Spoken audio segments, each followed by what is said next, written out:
Greetings, Guardians, and welcome to the Voice of the Vanguard. Today I have with me Sully from Sully Games. Say hello, Sully.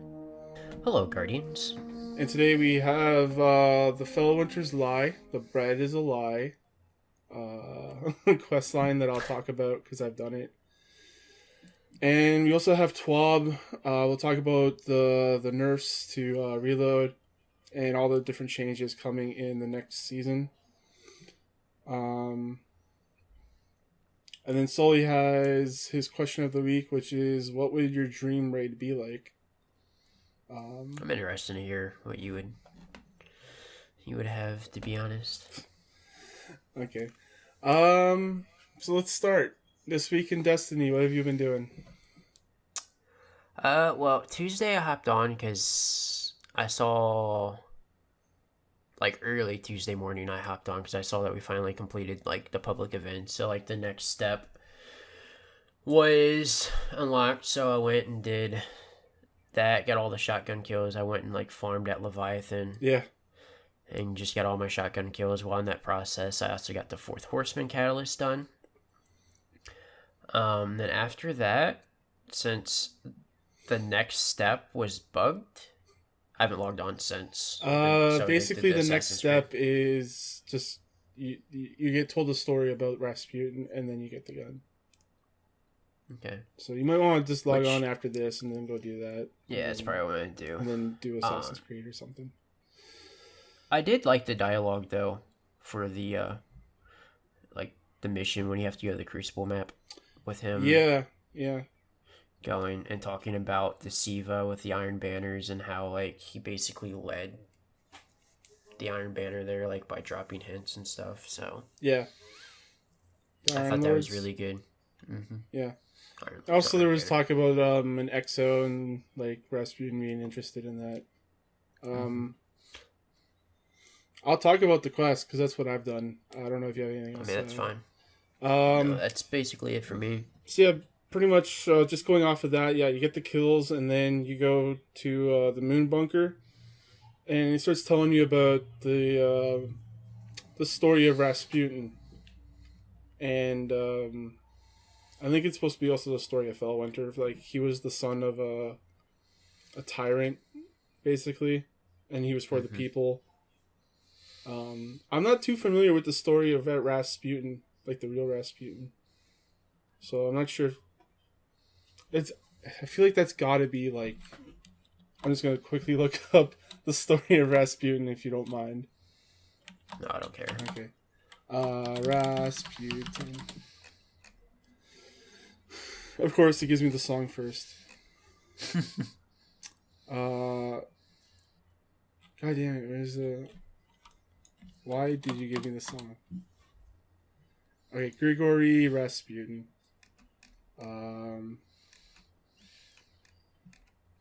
Yeah. He was a Russian mystic. No, okay, never mind. This probably wasn't the real story of Rasputin then. I think the real story of Rasputin, he was a doctor or something. But anyways, this story of Rasputin was that he was the son of a tyrant. He was for the people. The tyrant lured his son back to his side. Basically telling him that, oh, I'm going to help the people. And then he fucked him over and killed him. Sounds about right. This is the basic Cliff Notes. There's way more detail that it tells you about. But after that, you go down into the bunker and you find that there's I'm going to say there is an exo in a coffin downstairs holding the gun. And I think that's supposed to be Felwinter, and I think Felwinter was Rasputin, the Warmind. He put part of his AI into an exo. Maybe, since Felwinter is an exo, and maybe there is some type of connection between the two. Yeah. But I don't really know. You're supposed to get lore books by killing things with the gun. So once people get that and read it, they'll know. But I'm pretty sure that's what that is. Yeah, I saw it. I wish there was more story stuff in this season, man, because it's been so bare. It has been. Like, I was kind of happy with, like, the little bit of, like, dialogue we got during like the Crucible map when we were going around and like finding it, and I was hoping we would get like some type of like legit like story mission, but doesn't sound like, because it kind of like set it up to maybe you could get something like that, but obviously when I went to the bunker it was bugged and it just sent me right back to Sanctuary, and I was just like okay. Yeah, so for those that don't know, the quest was unlocked early, I guess earlier than they expected or something. But it was unlocked on Sunday night, and so people were like rushing to try and get the gun because that's what streamers do. And they got to the part where they just had to open up the Rasputin bunker and then go in and then get all the story stuff. My guess what messed it all up is when they changed the public events. Maybe that could be it. I think that's what it was. I think there was some coding error that screwed that up. Yeah, would be my guess. You never know because like I don't know if you're no like coder jokes or anything, but basically it's like you fix one bug, you make 20 more, or you do one thing to one thing, fucks everything else up. Like yeah, you could fix something in one side of the map, and then on the complete other end of the map, like 30 other things are now messed up. Yeah. So that could be it. But Destiny Twitter was really mad. Same with Reddit. It just I get that's a bummer, and like it kills the hype for the mission and the gun and everything. But people started acting like babies, man. They were just lashing out at people. It was not pretty. No, it wasn't. Like I was kind of like going through Twitter, and like to me, like as I normally am, like whatever, like we'll get once it gets solved. I wasn't expecting it to be done. Like, because when I hopped on, it was like 2:30 in the morning on Monday. I was like, I don't really expect this to be fixed until either like Tuesday. Unfortunately, it took till today for the hot fix to hit. Yeah, it took Sunday, or well, realistically Monday, Tuesday, Wednesday. It's like 4 days. Mm-hmm. But I will say though, whoever does all their like basically I don't know what their QA code term they would QA for it.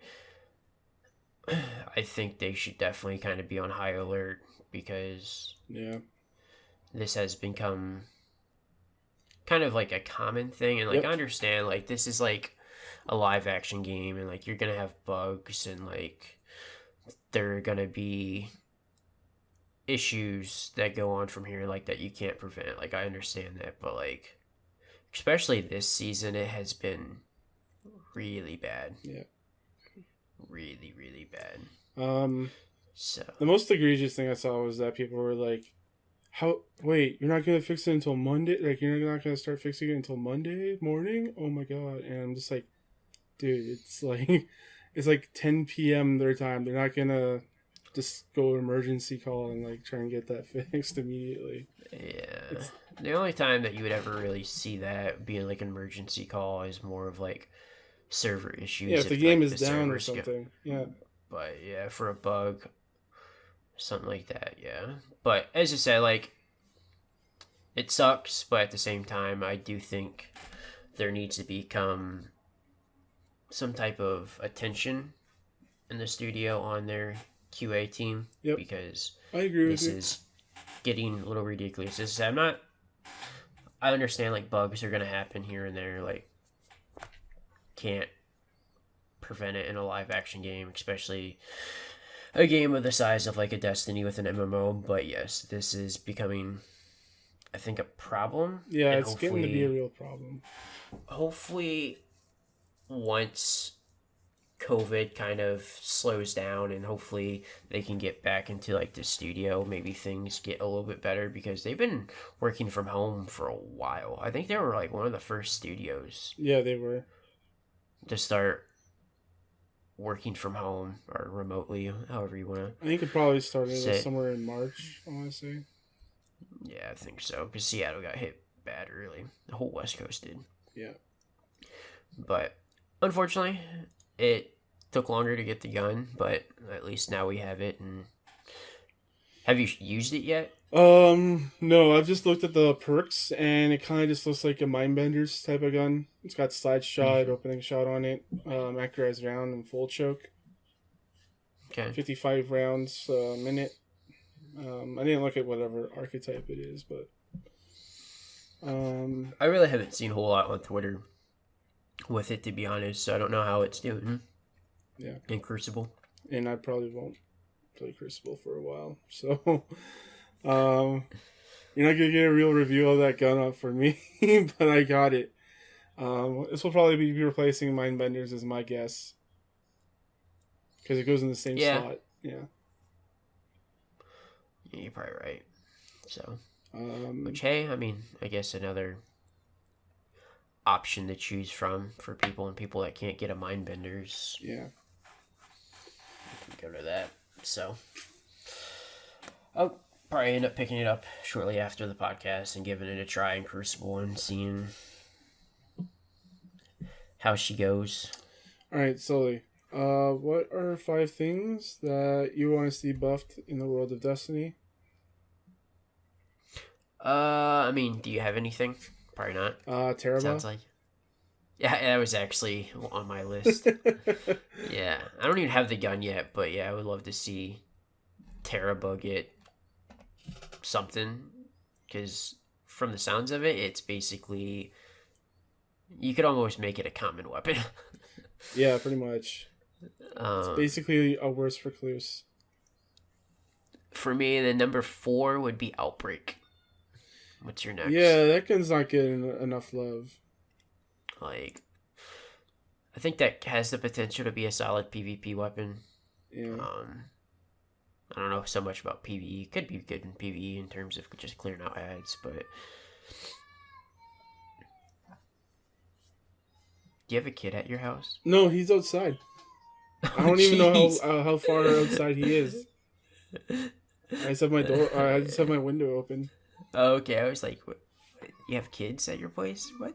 No. Kane, what have you been doing? Do you have another one?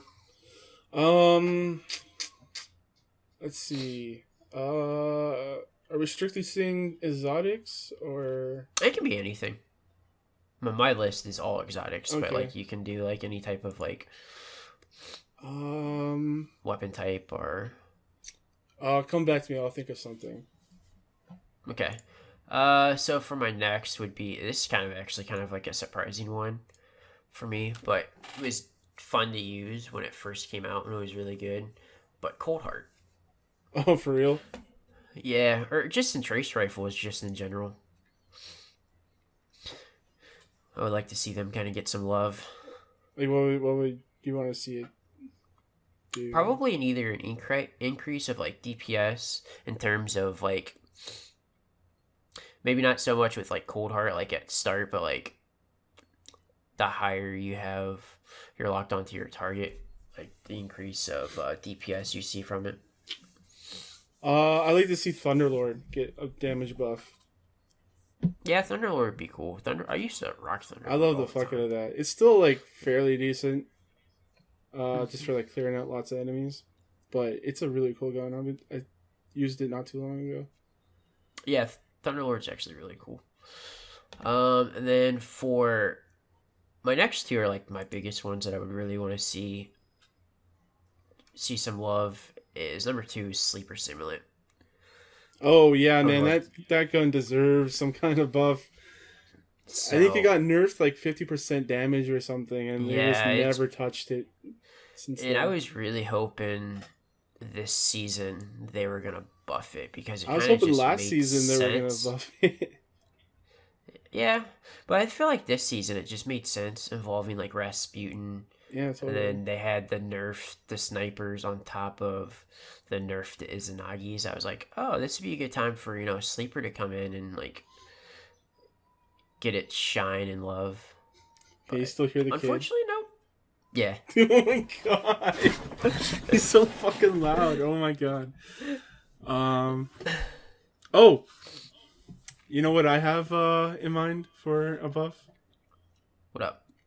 What's the number one gun that you guys like to meme me on?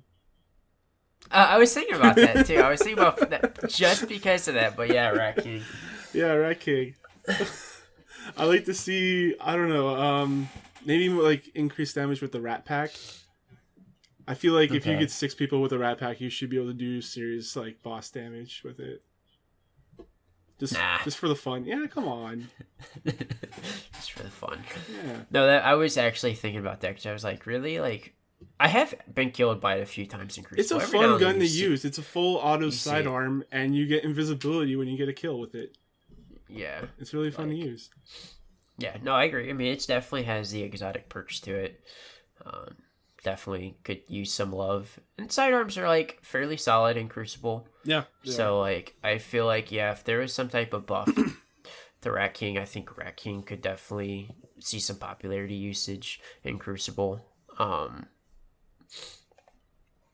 then number 1 for me is this is my baby back from the D1 days, but the Mida multi-tool. Oh yeah, yeah. That was basically like the only gun I used for a while in Crucible. So I like to kind of see that get some love. It's been a while since Mida's really been relevant. It's been a while, really, I guess, that scout rifles have been relevant, I guess, in PvP, because they're still pretty bad in PvP. They're alright in PvE, but PvP-wise, I don't know. Every now and then I get killed by it, but it's rare, and I think that's about the only scout rifle I get killed by. Occasionally there might be a Jade Rabbit in there, but yeah, I'd like to see Mida get some love, either have like an increase on damage, or maybe you have an increase in terms of like the mobility perk that it has on it. So, but which would kind of be OP for me, I guess, because it was OP in D1 with the mobility. So, yeah. I'm looking at the guns that I have in my armory and stuff, and I'm just not really seeing anything. I guess we talk about linear fusion rifles.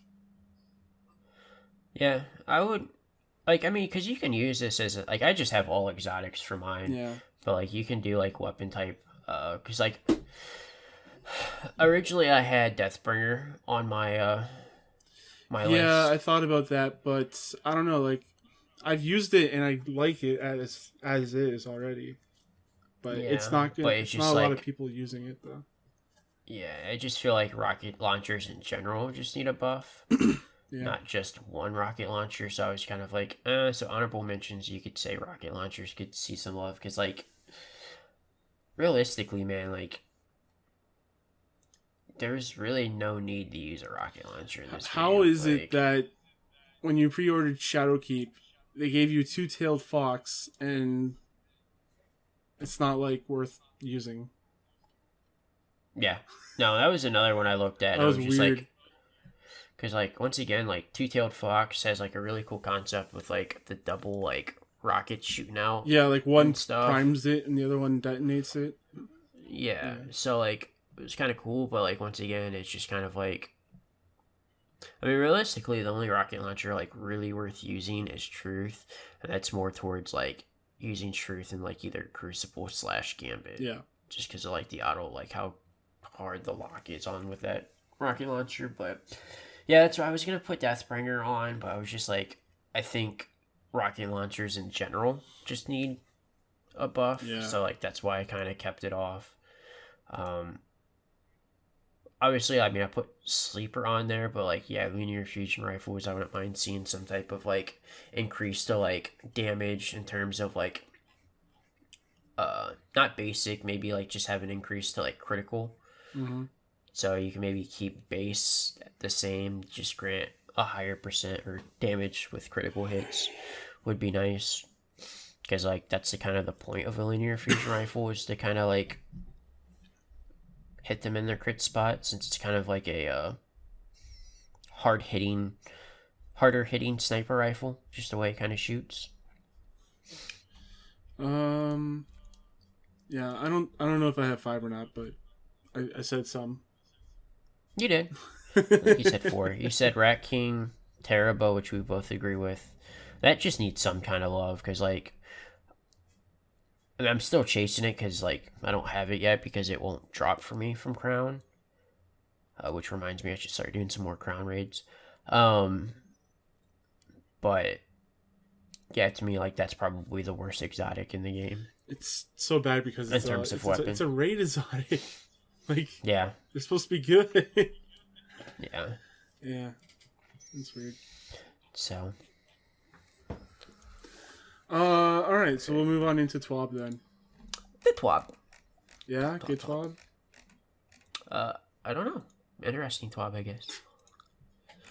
Well, the consensus I've seen about it is that it is a good TWAB. But let's get into it. Yay! So they talk about the moon bunker being a fuck up right in the beginning.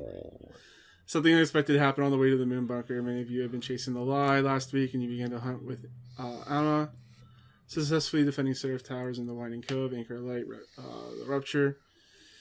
Or watched as your fellow guardians carried away. You burned through 1,000 enemies with your trusty shotgun. Sadly, your quest for answers came to a halt Sunday evening, all thanks to a faulty door on the moon's bunker. Damn Rasputin. Earlier in the morning, Destiny 2 hotfix was released, unblocking the journey in finding the truth behind the lie. While we hate to see a bug ship, we're excited to right the ship as quickly as possible. Now we look into what comes next. Season of the Worthy is winding down, which means it's time for a round of previews from the team. This week, we're hyper-focused on legendary engrams and weapon tuning. Yay! So decrypting the future. Last week, we did a deep dive on how loot will be evolving season over season with the upcoming addition of a max power level to your gear. Players have been asking how acquisition methods will be changing. We have a breakdown from Destiny dev team on how we're keeping the items you earn from legendary engrams core activities relevant during a given season. Today we're going to talk about some changes that are coming in season 11 to the way the world loot pool works. Because the world pool serves as a baseline of legendary gear that can be earned across different activities, we want to update and refresh it seasonally with meta relevant weapons, some of which were previously exclusive to specific activities like Gambit or Crucible. This shared pool can also be on... Holy fucking shit. Okay. What? You didn't see what happened, but someone resubbed. The manager, thanks for the resub. You scared the fuck out of me, dude. So today we're going to talk about some of the changes coming to... I already talked about it. So the shared pool can also be unwieldy if you're looking for a specific role on a specific weapon. A pool too large can make it statistically challenging to find, much less with the role that you want. That's what I was thinking about last week when I saw all that stuff enter the pool. I was like, man, there's going to be a lot of shit in there. And yeah, there's a decent amount of stuff in here. So starting season 11, it will be curated both with relevance and overall size to strike a balance between the number of rewards and a chance to get a sought-after drop. Every season gear from previous seasons will be added, and any gear that would no longer have a max power level greater than or equal to the current season cap will be cycled out to ensure that drops are power relevant in current season. So the world pool for season 11 will consist of Uriel's Gift, Elantha, FR4, Old Fashioned, Moss Epoch 3, Hawthorne's Field Forge Shotgun, Last Hope, Tideline's Vertex, which I don't know what that is. Interference 6, Dire Promise, True Prophecy, Xion 7 Rifle, Enigma's Draw, Escape Velocity, Honor's Edge, Gnawing Hunger, Arsenic Bite 4B, Main Ingredient, Outrageous Fortune, Truth Teller, Nature of the Beast, Last Perdition, Bad Omens, Night Watch, Toil and Trouble, Wishbringer, Last Dance, Lonesome, Long Shadow, Steel Sibyl. So if you still need one of those weapons, go get them. So what do you think? I mean... Pretty straightforward. Yeah. Yeah. So, not too crazy. So alongside the changes with the World Loot Pool, we have some changes coming to Destiny 2 Sandbox. This week will be focused on weapons, specifically perk tuning. Here's a quick breakdown from the team on what to expect. So reload perk updates. We've observed that players lean towards picking perks that increase their damage. For example, kill clip or reduce weapon downtime. For example, outlaw. The damage perks were adjusted quite a while back, but reload perks still don't feel like choices. This tuning pass aims to keep them feeling powerful without being so dominant that no other choices seem viable. So first, some information on the stats that impact reload. Reload stat is 0 to 100 and maps onto archetype-specific reload animation. Reload duration scale. Most reload perks also apply a small multiplier to the reload animation so that if reload stat is capped, you still see a small speed bump. And reload empty duration scale. So as above, but only applies if the magazine is empty.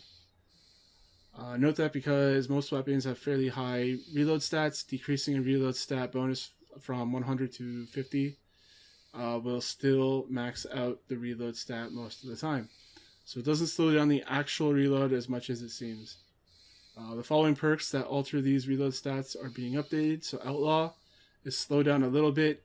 Reload stat from plus 100 to plus 50. Reload duration scale from 0.8 to 0.9. Feeding Frenzy, this is strictly better than Outlaw. So we're changing functionality to be based on the number of rapid kills. Functionality changed to increase reload speed based on the number of rapid kills up to 5. So 2 kills, reload speed is equal to Outlaw. 3 plus, faster. 4 plus, the fastest reload in the game except Alloy Mag. The max possible reload duration scale from 0.83 to 0.8. Max possible reload stat changed at plus 100. I think that's a fair thing to add. Yeah, I think that would be a big help, I think, in terms of PvE. PvP, not so much, but I think for PvE, that... Yeah. It just seemed like Feeding Frenzy was like the best reload perk in the game. And making it so that you have to get a couple more kills makes sense too. Like even the name of the perk, Feeding Frenzy, like it just tends to that. I'm okay with it. This next one is where so kind of rapid hit discuss. Give a huge amount of reload and stability for very little work. Front loaded onto the first precision hit. We have updated it so that it still feels good but isn't quite as powerful. Adjusting the stacking bonus gives less benefit for the first hit and more with sequential hits. So max possible reload stat from plus 100 to plus 60. The max possible reload duration scale from 0.8 to 0.925. And max possible stability stat from plus 50 to plus 25. We talked a little bit about this earlier, that it's going to affect Sacred probably the most. Yeah, that's where I'm interested, because, I mean, Sacred, I think, might be the slowest reloading, like, pulse rifle. And, like, if you don't have rapid hit on Sacred, which, I mean, obviously, I don't really see too many people use Sacred, which is kind of a shame, because that gun is so good in Crucible. Yeah, the rapid hit, it gives the stability and the reload, so it's super good. Honestly, you could get rid of the stability for it, just keep the reload, to be honest. I mean, it's a pulse rifle. You want stability on it. Well, yeah, I mean, I kind of agree, but like I would rather have the super fast reload with the pulse rifle, because I mean, as I said, that reload on the Sacred is, I mean, it's bad. That gun is complete trash if you don't have rapid hit. Alright, so drop mags, situationally really powerful without a massive drawback. As good as a perk, but in a magazine column. So the reload duration scale from 0.85 to 0.9 just brings it in line with Outlaw. Honestly, like, I don't know why drop mags kind of... It's not on a lot of guns. Yeah. That's why. But it is a good reload gun. Like a perk. I'm not a huge fan of drop mag, but I think, I mean, in terms of PvE, for PvP, it's fine. Yeah. So I guess, yeah, probably why. So field prep unchanged, but for reference, it gives you a reload stat of plus 50, and the reload duration scale is 0.8. I'm gonna blow my nose real quick. Maybe not. Oh, shoot. That was my sneeze. So, I wasn't for sure what that was. I didn't know if you died or. No, that was my sneeze. Sneezing. Okay. All right. So ally mag unchanged, but for reference, the reload empty duration scale is 0.666. Sign of the devil. So you want that one. Additionally, we were fixing an issue where perks that grant partial weapon ammo did not respect shot count for burst weapons. This means that these perks will now work correctly on pulse rifles, fusion rifles, and burst sidearms. So these perks will be more common on those weapon archetypes in the future. So for example, slideways, slide shot, ambitious assassin, subsistence, overflow, lead from gold, and clown cartridge. So that's what you probably heard, was that pulses are getting fixed. Well, if you go down a little bit farther, once we get there, Okay. there is a little bit more. It's not a huge. So it's kind of weird. So with general perk retuning, with opening up space by adjusting reload perks, we also retuned some other underused perks based on our internal testing and perk popularity and effectiveness data from our internal analytics. So dynamic sway reduction adds 10 stability over time, in addition to accuracy. This is way more powerful than it sounds. Yeah, I was about to say. Oh, go on. Reduced reticle movement from stability should now tell players that this is working. And I have a hammerhead with this perk, so I'm excited about it.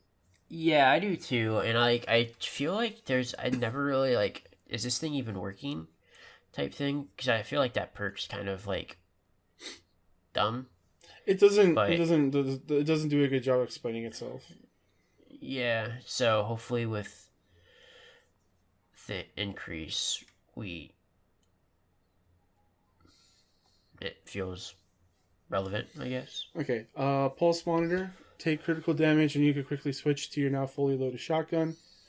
Reload amount from 0.35 to 1.0. Plus 50 handling. 5% faster speed swap speed.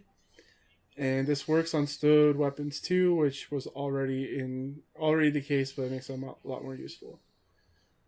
Hip fire grip now helps you hit shots closer to ADS ranges. Still doesn't affect damage drop off or magnetism.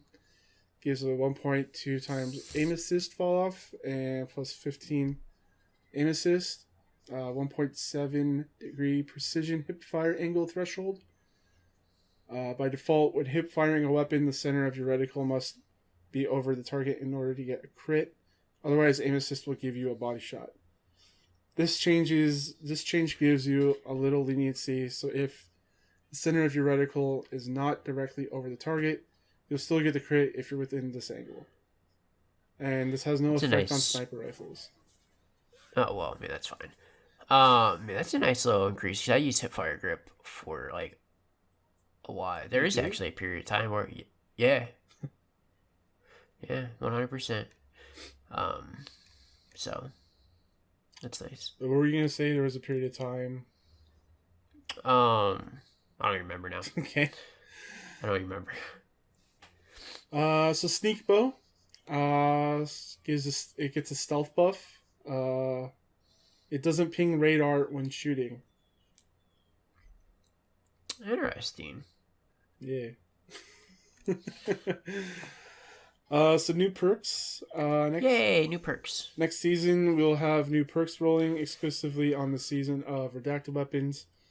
Additionally, Iron Banner will be receiving 2 new perks on 2 reprised weapons in future seasons. These perks will begin to roll on other weapons.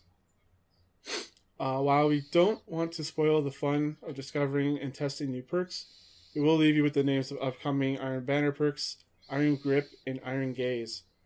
We are excited to see the community break these perks down when the new season begins. Probably something akin to hip fire grip and no distractions, maybe. Maybe. Upcoming archetype buffs. So next season we're taking a quick pass at a few weapon archetypes that have been underperforming. Slug shotguns are underused in PvE because they require crits to maximize damage and didn't reward that precision with higher damage per second. Slug shotguns PvE damage is plus 30%. High impact pulse rifles are underused in Crucible. While they have very fast optimal TTK, that TTK is very hard to achieve. So we decided to soften that a little. So high impact pulse rifle damage per bullet is 21 to 22. This changes it from 6 crits to 5 crits in one body to kill a guardian in PvP. So that's where I At was most talking about with resilience Sacred. values. So that's pretty big. So yeah, because like if Rapid Hit didn't get changed for Sacred, Sacred would probably become the Because number one it used shoots plus 4, rifle. right? Is it 4 or I 3? think so. I think it's 4. 4. So and So that ideally, you would be just need nasty. to pulse like Pretty 1.5 much. basically. Yeah. And one of them doesn't even have to hit the head, so it's cool. Yeah, that's why I was saying like that makes it with the stability, like you don't really like it makes body shots more valuable now with Sacred over. I mean, obviously crits are beautiful to have, but like You're not critting all the having time. that extra, yeah, especially with the pulse rifle. So So in analytics, we see bows are underutilized in challenging content, and locally we observe that it feels terrible when bow leaves red bar enemy at low health. So bows getting a PVE damage versus miners by 10%. I think that's such a joke. Like the problem, like I don't know if you, but I've never had a problem killing a red bar with a bow. I don't really use bows except for when Wish Ender was completely broken and fun to use. Right. That was the only time. Well, I guess when bows were first introduced, but that was like 2 years ago, so or a year and a half ago, I guess. It was in like 9 months. Yeah, it's crazy. So future archetype updates. We've been evaluating feedback and our analytics data. And while we're not done yet, we wanted to touch on 3 community pain points. Current goal is to touch on these in Season 12, but we'll be sure to let you know if plans change. Sniper rifles, community feedback, has been that Revoker and Beloved dominate. And looking at analytics, Shocker. they account for 86% of sniper rifle usage in Crucible. Damn. And if we include other low zoom sniper rifles, the number gets even higher. So they're specifically looking at how zoom translates into easy use of a sniper rifle, while investigating changes that make choosing a sniper rifle zoom more of an interesting choice. It's more of an the low zooms are better because you can see more. That's the thing. Yeah. So hand cannons, they're evaluating hand cannon subfamilies. As an example, they're breaking out the aggression hand cannons to let them tune the range independently of others. Adaptive auto rifles in general are highly represented in Crucible, but generally feel balanced. Adaptive auto rifles are a little higher, so they're looking at them. They're not rolling back to the Season 10 buff, but are adjusting the tuning a little to give other auto rifles a chance to shine. Yeah, I feel like AR is in a really good spot, so I would like to see, like, keep ARs honest. I don't think they're, other than when Hard Light was broken, I feel like ARs are in a really good spot. It just kind of buff other things around them to make people choose if they want to use their trusty AR or move into with like a hand cannon or a pulse rifle. Or hey, better yet, maybe a scout rifle. No one wants a scout rifle. You hush. You do not say those words. I mean, I do have a hush, but yeah. Moving forward, they plan to make more regular weapon balance changes, and we'll have more to share on the cadence and scope later. So in the know, this is the report on bugs and things leaving from the season regarding the new hotfix. So earlier today, They released the hotfix for the Lie. Also, because of the hotfix that was released today, Felwinter's Lie shotgun will not appear in player collections once acquired. This will be resolved in a future update. So don't dismantle the gun once you get it. Lock it. But before we continue to go on, since you skipped this, Okay. Just a heads up for people that are on Twitter. Bungie Help is now verified on Twitter. Okay. There's a lot of just fake Bungie Help accounts. Okay. So that's why I want to mention that, because if you don't see that it's verified, then it's not true. So that's why I want to mention that. Items leaving at the end of the season. As the end of the season of Worthy approaches, several items will be removed from Destiny 2 on June 9th. At the weekly reset, some of these items are leaving at the end of the season include access to the Seraph bunkers, Warmind bits, Fourth Horseman exotic quest, the Lie quest, legendary lost sectors, the Warmind seasonal artifact. So if you haven't completed the Lie or the Fourth Horseman, you might want to get on that. Yes. And again, they're going to be looking at the Beetle, Rabbit, Beaver, and Anteater error codes. Shocker. And some people still have Guardian game milestones visible on their characters. I still had the medals. I just Same. I just dismantled them. Same. And then that's it. That's a TWAB. And it sounds like they don't really mention it at the end with DMG, but his goodbye party says, and once again we come to the end of TWAB together. How many have we shared together now? ? The last few have been filled to the brim with news on upcoming changes. We're only a few short weeks until the next season of Destiny 2. Wait, what's that? The season's almost over. Sorry, gotta cut this short. I have a Conquer title to earn. So maybe that's kind of a hint in terms of we'll be seeing some information on next TWAB. I would assume regarding Nightfalls. No, for next season. So, since he kind of mentions... The seasonal... Because at the end of... Well, it's not a seasonal title. No, yeah, Conqueror is just... It's a new title. You can only... Huh? It's a new title. It's not a seasonal title. But I'm just saying that, he mentions season at the end and everything at the bottom part, that he typically talks about what they're going to talk about next week in the TWAB at the end. So maybe we receive some news on next season. Yeah. In the TWAB. Bungie always likes leaving their little hints here and there. So they do. Yeah, good TWAB. Reload perks. Yeah, fairly good. I don't know. I need to see how they acted in the real life, because I one thing I thought about with Destiny was that reload perks needed to be changed because they feel so overpowered.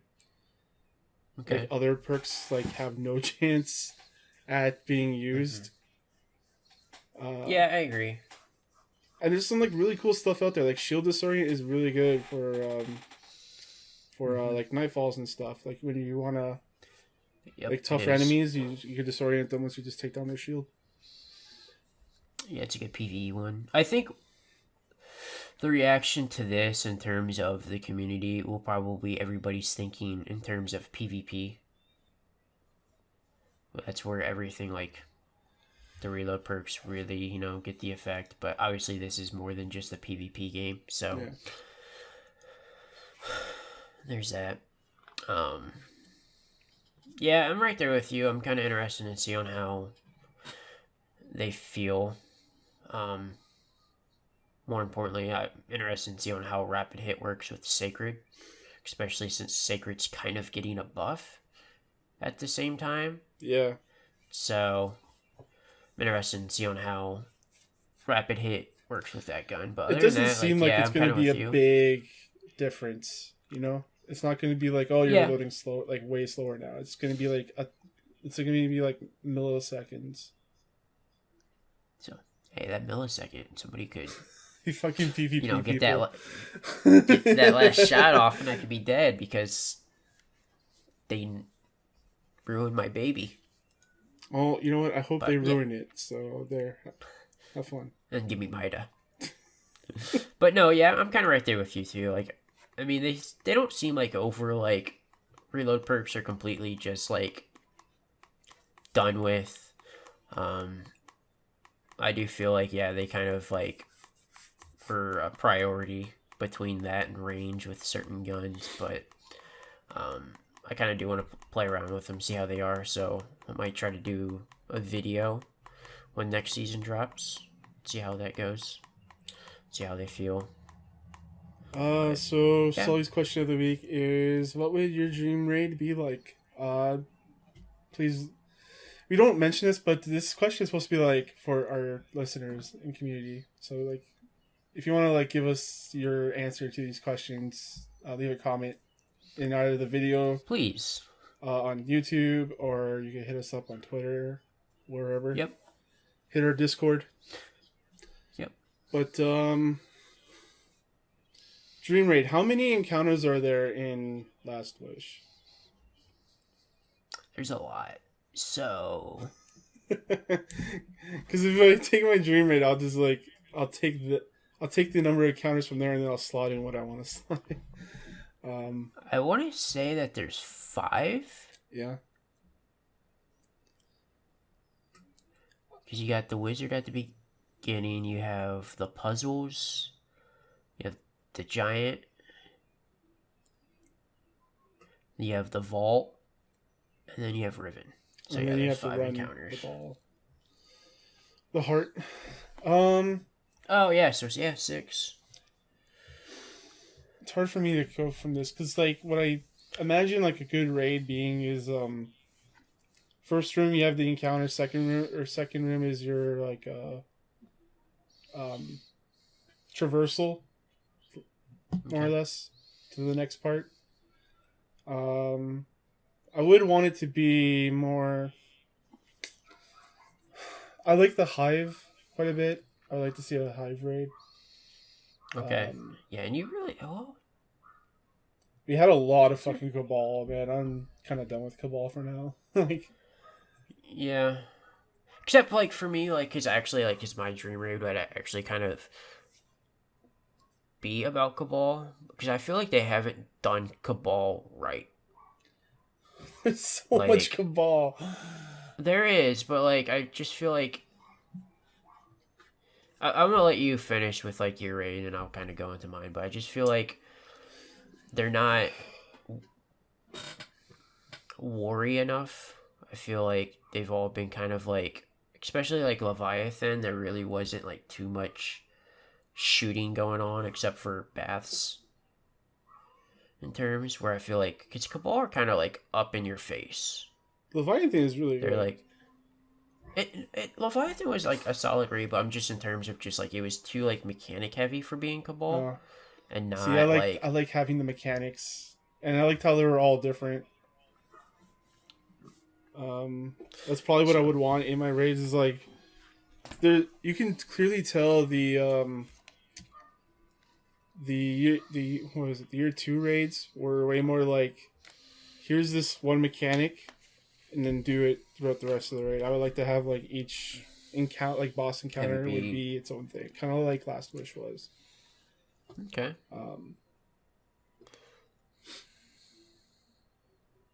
So you want it to be kind of Last Wishy with Hive. Yeah, but I can't think of because I feel like they're just basically the Taken, like they're kind of like just in cahoots with each other.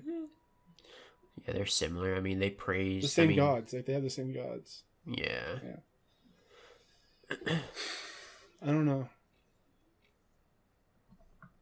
Well, what did I was gonna ask you, like, what about you? Would you take elements from your favorite raid, which is the Vault? I would kind of take elements from like a lot of different things. Like, so like, I mean, technically you could kind of do this with like any type of like uh enemy faction, but I would kind of like the feel of like almost kind of like being at war to a point. Mm. Like you would start off, the first encounter would be kind of like an open field type, and then in front of you is either like a giant like gate, giant wall or something, giant door to like unlock, and like a bunch of ads will spawn in, and then you have to kill like 3 or 4 like certain type of majors that eventually spawn in, and once you kill them, it will drop like a lock or a key to unlock the door, and after you get all 3 of them done, or 3 or 4, how many ever they want to do, that would be the first encounter. Then you would kind of have some type of like platforming puzzle to go into it, and then number 2, you would have kind of like a boss encounter. Specifically, how I thought about it was kind of Cabal, because as I said, I don't really feel like there has been a lot of Cabal raids, but like I don't feel like they've done Cabal right, because I feel like they're more like up in your face and not kind of just let me kill this dude in a bath and some dogs and let me run around. Even though Leviathan was like a good raid, I just feel like it was. So you just want more like open war concept. I want to feel like it. Yeah, more like at like war, you need to 'cause I take feel over like, this artillery base or whatever kind of thing. That'd be really Correct. cool. So like the second encounter would kind of involve something similar to the first one. It would have like, basically, it'd be a boss room, and then ads would spawn in. The boss is then shielded. Then whatever the Centurions or something would spawn in. They would drop like a ball or something to go unlock, like something to like dismantle the dude's shield. Do that for you, like, you have like a few attempts at that before either he enrages or wipes. You would then have another platforming to move on to like the next like location. I feel like then the next encounter should be something more like mechanically based to then get into the boss room. And then I feel like the boss fight in terms of like Cabal would be really cool, is that be a giant room. There would be 8 plates. Of course, there has to be plates. Yes. It's not a raid without plates. So it would kind of take concept if in terms of like, I'm trying to think more of like VOG, I guess. So what would happen would be you would have obviously 6 guardians. The Cabal would either be, he would be shielded, but he's like shielded by like a power generator. And what would happen is then you would have 2 separate rooms. And every phase it will be different, so there'll be like symbols that you have to like keep in mind. So you would send one person into the room to basically kind of do like a hack, and that like symbols kind of like pop up really quick, and you have to pay attention on like the symbol in term, kind of like a vault in a way, because it would give you like a symbol and then what direction to shoot, and then he would have to relay that to somebody that went to another room to then kind of basically shoot the like a power generator to destroy it. And once the power generator is destroyed, the boss's shield is down. And this is something I kind of thought that would be kind of cool also in this, to be able to see the shields, or not the shields, to be able to see the symbols and to be able to shoot the generators. You'd have to have 2 guardians standing on the correct separate platforms. If they're not on the platforms, you're unable to see the symbols. So kind of take something kind of like Leviathan in a way, because on how like Leviathan you have to then like communicate on terms of like in and out. Then this is where like things kind of got different. So basically with every raid, what basically happens when you do DPS with a boss, you team up. I would like to see kind of the only way to be able to do DPS is once you've activated the DPS phase, every plate is available to stand on, and it allows you to do DPS. But the 2 people that were making the callouts on the correct plate received an increase of DPS. So like you kind of have to like kind of strategize on terms of like who you want standing on what plates, because you would want your like higher DPS people being on the correct plates to do the thing, and you have like 4 phases to do it. I think this would also allow warlocks and other characters to make their supers more useful in raids, because basically if you're a warlock, you basically run well. That's like the only thing that you do that would make roaming supers more relevant with being in like a bunch of ad clearing. It would also make potentially shadow shot, so it would make bows more relevant, because either one you could then use Celestial Nighthawk for 1 shot of DPS, or you could also increase the DPS of 5 other guardians. So that would kind of make you kind of choose, do I want just 1 shot with Golden Gun, or do I want to kind of see if we get an increase of DPS with all 6 of us? So, but I definitely would kind of like a war type feeling, in my opinion, and I feel like Cabal would present that the best. Hive wouldn't, Vex wouldn't, maybe Fallen you could do, because Fallen has like ranks in their enemy tree. Yeah. I'm trying to find, apparently there was another leak. I'm trying to find the leak. Another leak. Yeah. Let me go. So while you look that up, I'll say mine. I actually came up with a really cool idea. Okay. So say that this next expansion is going to deal with the darkness. I think a really cool raid would be like pushing them back planet by planet or destination by destination. So like you would start on Earth, and then like you destroy a pyramid ship or whatever, and then you move on to the next one out, like Mars. Mm-hmm. And then either like you're destroying pyramid ships as you go, or pushing them out somehow. And then the last one, in the last encounter, you would be on like the mother ship, basically, and then taking it out from there. That would be a really cool idea. Just like a planet hopping raid would be really a cool idea in general. Yeah, that would be kind of cool, just in terms of like, just visual. I mean, that's what makes Scourge of the Past so like really cool, just because of like the environment around it being in like the last city. Yeah, it's really cool. I see that there's something about a fan favorite returning.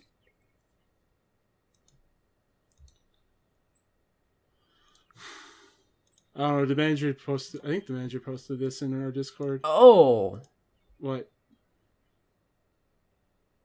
I mean, this would be fucking sweet if it happens. What? Supposedly the Exo Stranger. Yeah, I had a feeling she might be coming back. So, I mean, that would be really cool. And it says something. Do you have a link to this, or are you just watching this video? Because I can't watch it. No, this is from Game Rant. Okay. So I'll put it in our thing. Yeah, I don't know. I've been hearing her name pop up every now and then recently. So had a feeling at some point that she was going to return. I think you told me that she's like, never coming back, but I could have been wrong. It could have been someone else. No, no, that wasn't me, because I want her to come back, because like she left like such like a huge like impact in like the D1 story, but without really being in D1 story a whole lot. So like you only saw her like a few times. Like she has like a few like lines that are like really famous in the Destiny community, like I don't have time to explain what I don't have time to explain. Yeah. So that would be really cool. I guess she's Anna Bray's sister, supposedly. Yeah, that was discovered during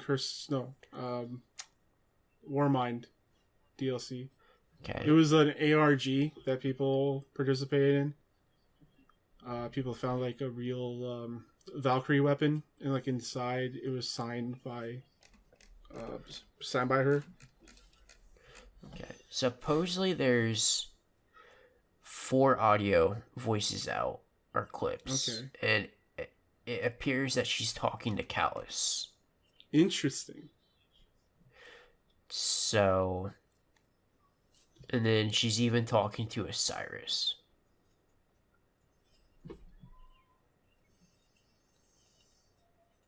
That's exciting to hear. That And Exo Stranger might be coming back.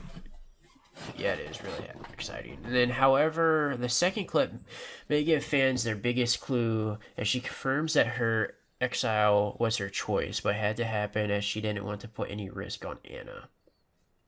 Risk on Anna? So. Oh. Okay. Since, I mean, that's like her sister. Yeah. So, yeah, I've always really digged the Exo Stranger and always hoping that she was going to make an appearance. I want to say it was last season. I had this thought, like, literally today, was that, how crazy would it be if Exo Stranger came back and she became the Hunter Vanguard? I mean, that'd be really cool. Yeah. Like, I'm not going to lie, like, that would be really cool. I think that guy really digs it, too. I agree.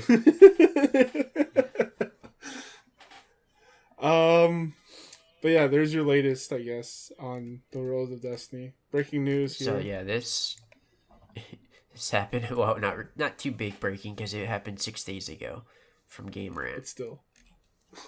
But yeah, I'm surprised no one else is talking about that. Yeah, honestly, yeah, because I even like went to Paulie T's Twitter because he's typically the one that like when something leaks or something, he has something that he has to say about it, or he writes an article and I read it. But I didn't see anything on his timeline, so I might have to like go further down just since this was 6 days ago and he tweets like a madman sometimes. Yeah. So that'll be our show for today. Sully, where can the people find you?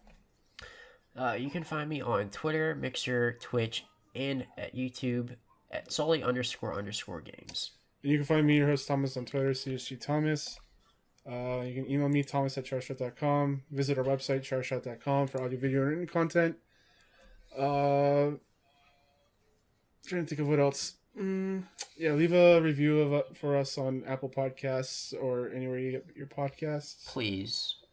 Yeah, that's the only way we're gonna It helps us grow. improve as content creators. Yeah. Yep. And until then, eyes down, Guardians. Beautiful.